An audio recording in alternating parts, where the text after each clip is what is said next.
जब मैं घर का दरवाजा बंद कर रहा था तो अचानक से बाहर मुझे वही गुब्बारे वाला दिखाई दिया। वो मुस्कुरा रहा था। साहब मेरे पैसे तो दे दो। अक्सर गर्मियों की छुट्टियों में बच्चे घूमने फिरने निकल जाते हैं। कुछ पहाड़ों पर किसी ठंडी जगह पर चले जाते हैं तो कुछ रिश्तेदारों के घर चले जाते हैं थोड़े दिन यूं ही रहने के लिए। अभी थोड़े टाइम पहले मेरे घर में भी कुछ बच्चे आए हुए थे, मेरे मामा जी और उनके दोनों बच्चे। वो जिद कर रहे थे कि कहीं घूमने चलते हैं, पर गर्मी इतनी थी कि कहाँ जाते। ये वक्त ऐसा होता है जब मानसून से पहले बारिश होती है। तो यूं ही एक दिन मौसम बना बारिश का। शाम के वक्त अचानक ठंडी ठंडी हवाएं चलने लगी। बच्चों ने जिद की कि चलो ना भैया कहीं घूम के आते हैं।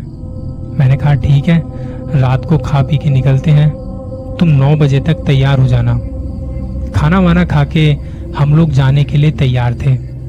सबसे पहले गए थे हम बंगला साहिब गुरुद्वारा। वहां जाके एक अलग सा सुकून मिलता है और मौसम अच्छा हो तो बात ही क्या। और उस दिन भी मौसम कुछ ऐसा ही था। जब हम वहां पहुंचे तो 9:30 बज रहे थे। वहां दर्शन किए, घूमे फिरे और करते करते 10:30 बज चुके थे। तब मैंने उन दोनों को कहा कि चलो अब घर चलें। उन्होंने कहा ठीक है। मैंने कहा फिर कभी दोबारा आएंगे। हम वहां से बाहर आ गए, ऑटो पकड़ा और निकल पड़े घर के लिए। रात को कनॉट प्लेस का इलाका बड़ा ठंडा और शांत लगता है। उस दिन भी वैसा ही था। हम रास्ते में थे और ऑटो वाले ने जो रास्ता पकड़ा था वो था इंडिया गेट का रास्ता। वहां से होते हुए हम घर जा रहे थे। जैसे ही इंडिया गेट की रेड लाइट पर पहुंचे, बच्चों ने जिद की भैया चलो ना इंडिया गेट देख के आते हैं। मैंने कहा देख लो, यहीं से जाने की क्या जरूरत है। तो वो दोनों रोने जैसी शक्ल बना के कहने लगे चलो ना भैया प्लीज, ज्यादा देर नहीं रुकेंगे। मैंने कहा ठीक है। हमने अपना ऑटो वहीं साइड में रुकवाया और निकल पड़े घूमने के लिए। बहुत सारे लोग थे वहां, काफी भीड़ थी उस वक्त। कुछ गोलगप्पे वाले खड़े थे, आइसक्रीम वाले खड़े थे और कुछ बच्चों के खिलौने वाले भी। इस टाइम पर वहां बहुत फैमिली वाले आते हैं घूमने फिरने के लिए। तो ये लोग साइकिल पर अपनी दुकान लेके चलते हैं। रात का नज़ारा वहां आपको आकर्षित कर लेता है। सिक्योरिटी भी अच्छी खासी होती है क्योंकि वीआईपी एरिया है, तो पुलिस वाले वहां पे आपको हमेशा नजर आते हैं। मैंने दोनों बच्चों को कहा कि कैसा लग रहा है। कहते भैया बड़ा मजा आ रहा है। उन्होंने कहा कि आइसक्रीम खाएं। मैंने कहा चलो फिर। उन्होंने चोकोबार आइसक्रीम खाई और मैंने अपनी फेवरेट बटर स्कॉच। आइसक्रीम खाते खाते हम वहां टहल रहे थे इस खूबसूरत जगह और वहां मौसम का मजा ले रहे थे। टहलते टहलते हम इंडिया गेट से थोड़ा दूर आ चुके थे। वहां पर एक पार्क था जहां और भी कुछ फैमिली वाले अपने बच्चों के साथ बैठे हुए थे। मैंने उन दोनों से पूछा कि चलें अब घर। तो उन्होंने कहा कि भैया थोड़ी देर यहाँ बैठ के चलें, थक गए हैं हम। मैंने कहा चलो जल्दी घर जाना है, अब टाइम देखो कितना हो चुका है। 11:30 बज चुके थे, पर वहां देख के लग नहीं रहा था कि अभी 11:30 बजे हैं।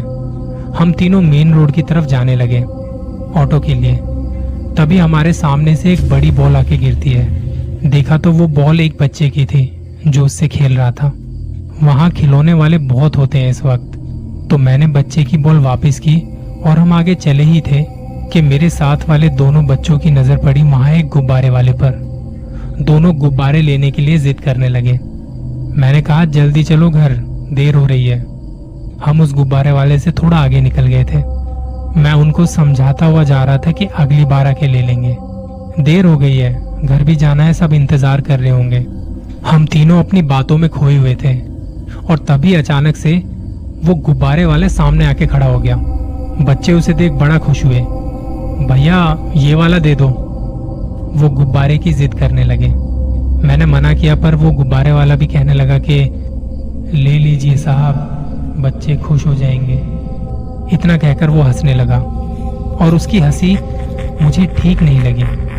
कुछ बड़ा अजीब सा था उसकी हंसी में। बच्चों ने गुब्बारे पकड़े और मैंने उसे पैसे देने चाहे, पर तब तक वो जा चुका था। मैंने यहाँ वहां नजर घुमा के देखा, पर वो नजर नहीं आया कहीं। हम तीनों अब थोड़ा और दूर आ चुके थे भीड़ भाड़ वाले इलाके से। ना तो वहां कोई पुलिस वाला नजर आ रहा था और ना लोग थे वहां। अब तो बच्चे भी कहने लगे थे कि भैया घर चलो। मैंने कहा हाँ बस ऑटो वाला आ जाए कोई, फिर घर ही चलते हैं। मेन रोड की तरफ आके खड़े हुए और तभी एक ऑटो वाला हमारे सामने से निकल गया। मैं ऑटो को देख रहा था पर वो नहीं रुका, शायद सवारी होगी उसमें। रात के अंधेरे में मुझे वो दिखा नहीं। मैंने ऑटो जाते ही सामने देखा तो सामने अचानक से वो गुब्बारे वाला नजर आया जो सड़क के उस पार खड़ा था। उसकी नजरें हमारी ही तरफ थी। 12 बजने को थे और बच्चों को भी नींद आने लगी थी। मैं यही सोच रहा था कि कोई ऑटो मिल जाए बस। दोनों बच्चों को भी नींद आ रही है, मैं इन्हें कैसे संभालूंगा। मैंने बच्चों को देखते हुए कहा कि सोना मत, और तभी वो गुब्बारे वाला हमारे पास आके खड़ा हो गया। वो मुस्कुरा रहा था। मैंने कहा क्या चाहिए भाई, डरा क्यों रहा है?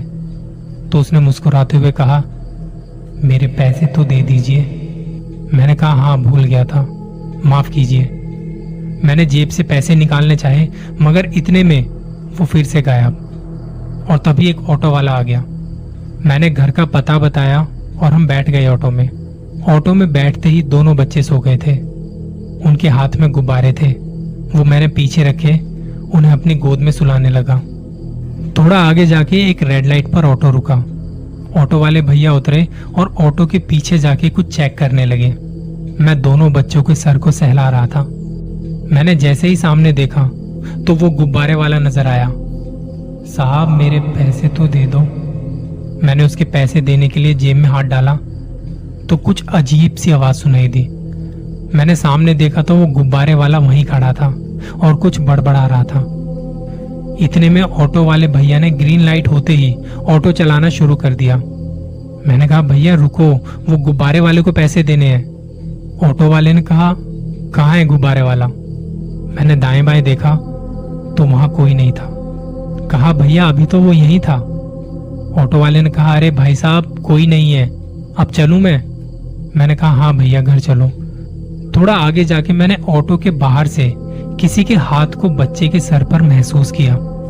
मैंने झट से देखा तो दोनों बच्चे सो रहे थे आराम से और कोई भी हाथ नहीं था। मैंने कहा भैया थोड़ा जल्दी चलो घर, क्योंकि बच्चे सो गए हैं। उसने ऑटो की स्पीड बढ़ाई और भगाना शुरू कर दिया। एक तो उस एरिया में ना रेड लाइट बहुत है। हम सरोजनी नगर की रेड लाइट पर आके रुके। वहां बस हमारा ही ऑटो खड़ा था इस टाइम पर। मैंने कहा भैया चलो ना, कोई नहीं है। तभी वो गुब्बारे वाला ऑटो के अंदर अपना हाथ देते हुए कहता है साहब मेरे पैसे तो दे दीजिए। तब उसने झुक के देखा ऑटो के अंदर। मैंने कहा कि क्या कर रहा है यार? वो हंसने लगा। ऑटो वाले ने कहा कि क्या भाई साहब किससे बातें कर रहे हो? मैंने कहा अभी तो वो गुब्बारे वाला यहीं था। भाई साहब शायद आपको नींद आ रही है, यहाँ कोई नहीं है। इतने में ग्रीन लाइट हो गई और हम निकल पड़े घर के लिए। मैंने कहा थोड़ा जल्दी चलो भैया, अब रास्ते में कोई रेड लाइट पड़े तो रुकना मत। और इसके बाद वो ऑटो वाला कहीं नहीं रुका और थोड़ी देर में हम घर पहुंच गए। मैंने ऑटो वाले को पैसे दिए, दोनों बच्चों को जगाया और घर में घुसा दिया। इतने में ऑटो वाला आया। भाई साहब आपके बच्चों के गुब्बारे रह गए थे। मैंने उन्हें शुक्रिया किया और वो जाने लगा। जब मैं घर का दरवाजा बंद कर रहा था तो अचानक से बाहर मुझे वही गुब्बारे वाला दिखाई दिया। वो मुस्कुरा रहा था। साहब मेरे पैसे तो दे दो। मैंने उसे पैसे देने के लिए जेब में हाथ डाला, तब तक वो गायब हो चुका था। पता नहीं कैसे यहाँ तक आ गया था हमारे साथ। शायद वो गुब्बारे की वजह से जो बच्चों ने लिए थे। मैं फर्स्ट फ्लोर पर गया, वहां से बालकनी से नीचे देखा तो नीचे वही गुब्बारे वाला खड़ा था, देखकर हंस रहा था। मेरे साथ तब क्या हो रहा था मुझे कुछ भी नहीं पता। रात को सोने की कोशिश कर रहा था पर नींद नहीं आ रही थी। करवट बदलते बदलते सुबह होने को थी। सुबह 6 बजे के आसपास मैंने बालकनी में आके देखा तो मुझे वो गुब्बारे वाला नजर नहीं आया। उस वक्त सब सो रहे थे। मैंने दोनों बच्चों के गुब्बारे उठाए और निकल पड़ा उसी जगह के लिए जहां से हमने वो गुब्बारे खरीदे थे। ऑटो में बैठ मैं पूरे रास्ते यही सोच रहा था कि रात को आखिर ऐसा हुआ क्या था। मैं इंडिया गेट पहुंचा और ऑटो वाले को उस जगह पर रुकने को कहा जिस जगह पर हमने वो गुब्बारे लिए थे। वहीं पे जाके मैंने दोनों गुब्बारे रखे और उसके साथ 20 रुपए भी। वापस से ऑटो में बैठा और घर जाने के लिए निकल पड़ा। सुबह सुबह लोग वहां पे सैर के लिए निकले हुए थे। आगे जाके एक रेड लाइट पड़ी और मैं ऑटो से बाहर का नजारा देख रहा था। तभी कुछ दूरी पर मुझे एक छोटा बच्चा और उसके साथ वही गुब्बारे वाला खड़ा दिखाई दिया। वो मुस्कुराते हुए मेरी तरफ हाथ हिला रहे थे। मैंने भी जवाब में उन्हें हाथ हिला दिया। ग्रीन लाइट होते ही हम वहां से चल पड़े। मैंने वापस से ऑटो के बाहर से उन्हें देखना चाहा, पर अब वहां कोई नहीं था। मैं पूरे रास्ते यही सोचता हुआ आ रहा था कि ये हुआ क्या। इस बात को आज 3 महीने बीत चुके हैं। मैं हफ्ते 10 दिन में एक बार उसी जगह पर जाके वहां पे 20 रुपए रख के आता हूँ। उस दिन के बाद से मुझे वहां कोई गुब्बारे वाला नहीं दिखा। मेरे मन में कुछ सवाल हैं जो हमेशा रहेंगे। उसने मुझे कुछ नुकसान नहीं पहुंचाया, ना बच्चों को कुछ नुकसान पहुंचाया। इससे ज्यादा मुझे कुछ नहीं पता चला उसके बारे में। आपको क्या लगता है, क्या रहा होगा उनके साथ ऐसा जो वो मुझे नजर आए थे? बताना जरूर।